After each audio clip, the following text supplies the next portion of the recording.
And welcome back to another video, everybody. This video is going to be fairly voiceover heavy, as this video is comprised of 2 days where I had gone up to Accelerated to get the car wrapped the rest of the way up and prepare it to come home. So bear with me as we go through all the voiceover work, and there'll be plenty of visuals in the background, but there will be a payoff at the end of it, so just stick around for it. And let's go ahead and get into it. So we started off by prepping the head to reinstall the intake manifold. Now, if you remember in the previous video, I had gone ahead and repaired the number 12 injector bung, as well as the fuel rail, or I guess the fuel rail mounting, to make sure that the number 12 injector didn't blow fuel out of it any longer, or fuel externally rather. So here I'm just going along with a rag and wiping off the remnants of the old RTV from when the manifold was installed last time. Now, it's important to make sure that you don't get RTV down into the ports, and that's why I like to use a rag here and keep a nice eye on each one of the ports. If you see any debris there, just go ahead and wipe it out of the way, so that way you don't end up trying to combust RTV or other substances. And after we clean the RTV off of all the surfaces that it was on, I then like to reapply it to the intake manifold and the gasket. So this may be a little bit controversial, as I know some people love RTV, some people hate it.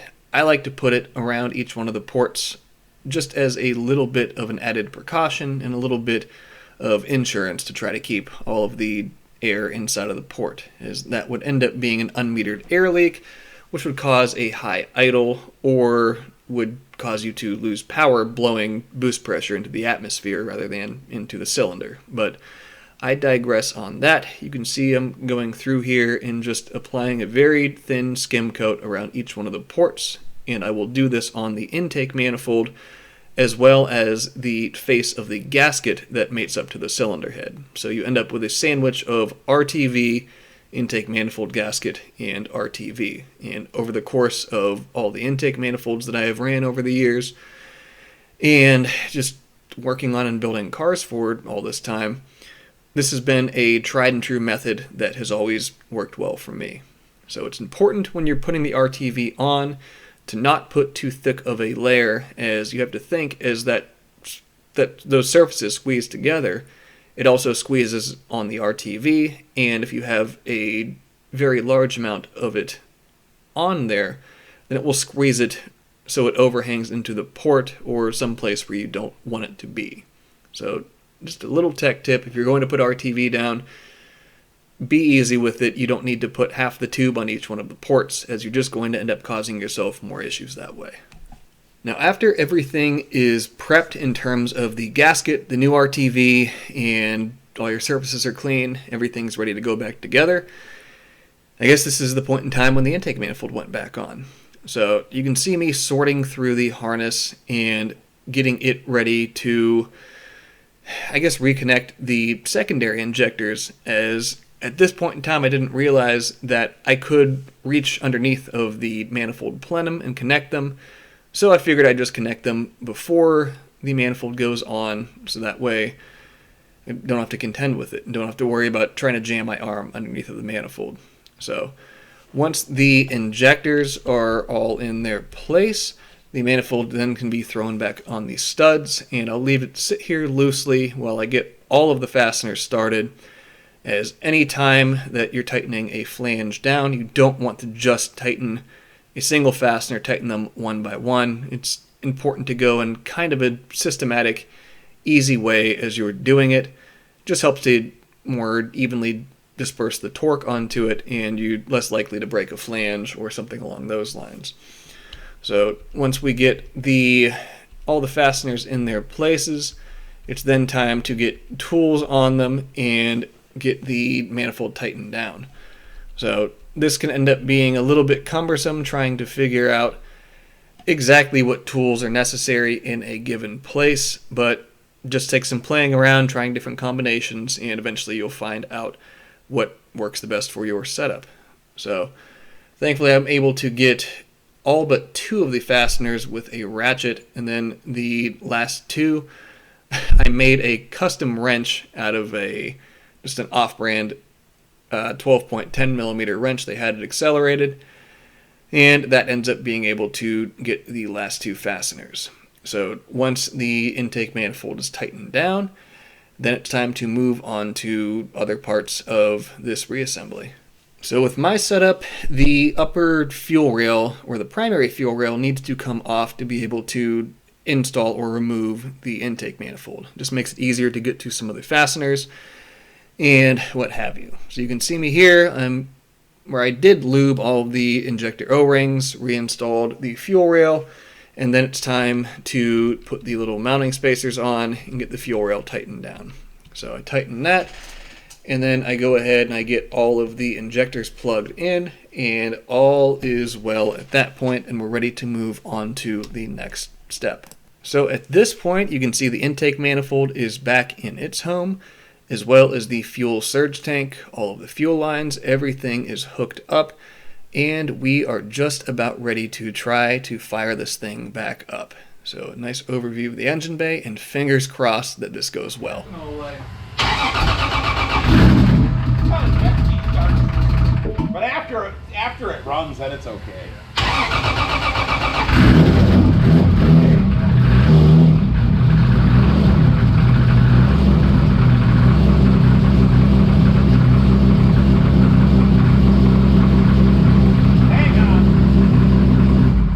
Something spraying out underneath the car. No fuel leak, maybe? Maybe. Yeah, something was shooting onto the ground. I'm not sure what. Nothing is fuel. It's over there somewhere. Yeah, it's just right here. How? How is that leaking now? Trying time. So at this point, the upper fuel rail, the ORB bungs, the ORB fittings, the O-ring was leaking on the rear of it. So I opted to pull that fuel rail off, weld the fittings into it, and not have to deal with the fuel leaks any longer.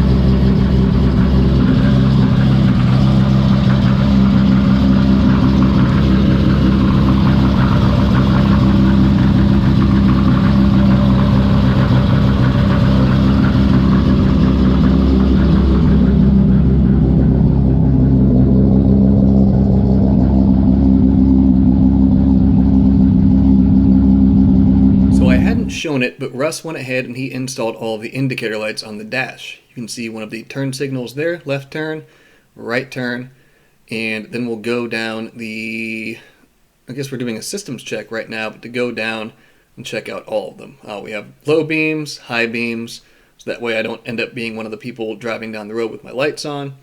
And then we'll go through and test all of these switch panel functions to make sure that they all light up. And these lights are placed in the factory location, so with the dash in, it looks as factory as it can for a race car for all intents and purposes. And at this point, we have tested all of the systems on the car, made sure everything functions, and we are good to go to bring the car back home. So very, very exciting. The nice once over of the car here, and thumbs up, good to go. It's go time. So after yesterday's accelerated trip, got the input-output tests done, as you guys saw. Got the other bits wrapped up on the Supra as much as they need to be to bring it back home. And we're obviously in the truck. And if you can see in the mirror right there, I have a trailer attached to it. And I'm headed up there to finally bring the silver car home. So, not going to film anything on the drive, won't be that exciting, but once we get up there, we can get wrapping up the last couple little loose ends, and then load the car and bring it back to the shop. So it isn't exactly quite go time. I spoke a little bit too soon. Now, the mechanical fuel pump bracket was making contact with the fastener heads holding the cam gear together, as well as the center drive that actually drives the fuel pump.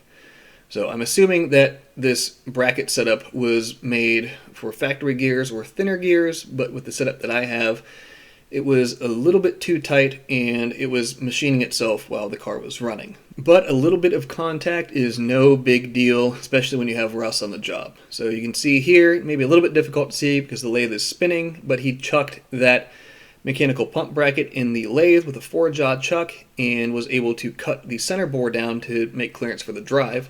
And to clearance the bracket to the cam gear fasteners, we threw the bracket in the mill and Russ went at it with his fly cutter. So we simply took this bracket back and forth from the mill to the car and removed material until we had an adequate amount of clearance between those cam gear fasteners and this portion of the bracket.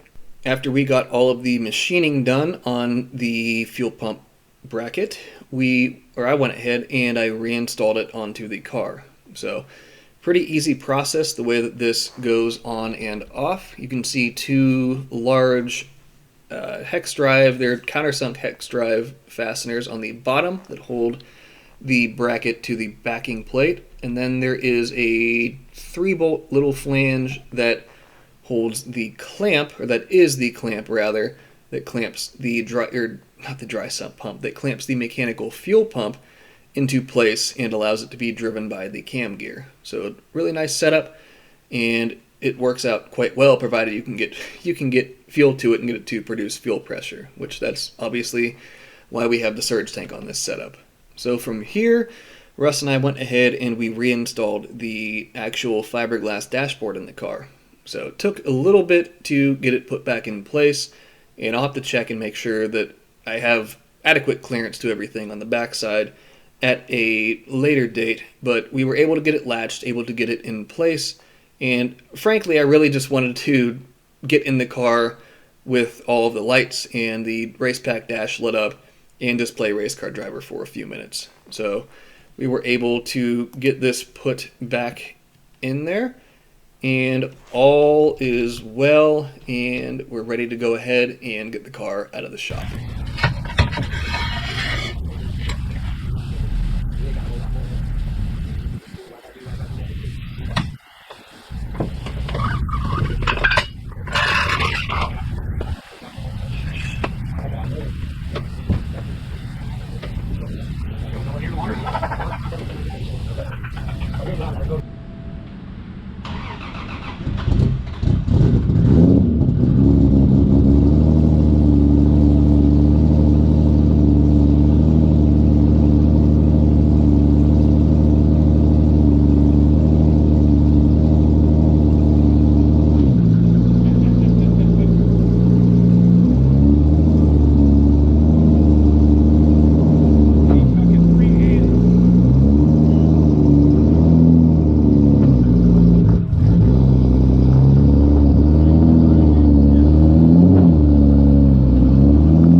It's got a spool.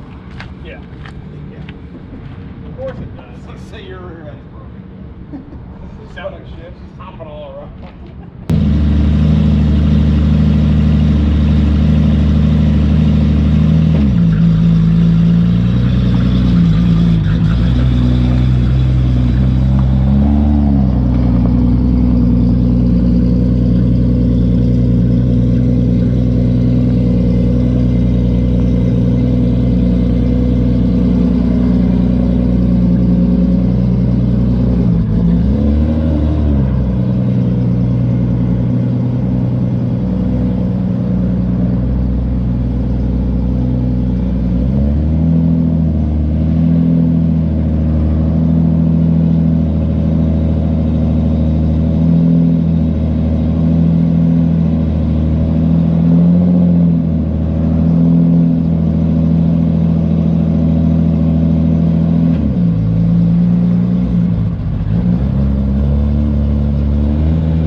That's Remember, not this bad. is a street car.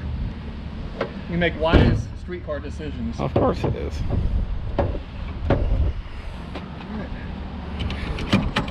It looks like a streetcar. Yeah. It's all stock.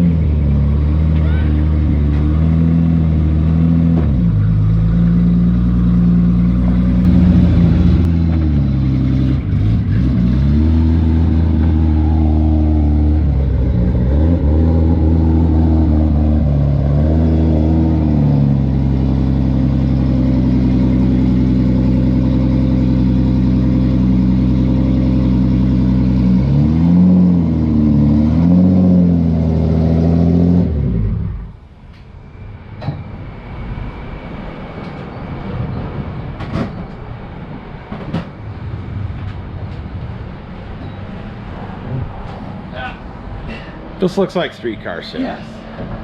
It's a good date night car.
After a couple of very long days, the Supra is now back at the home shop.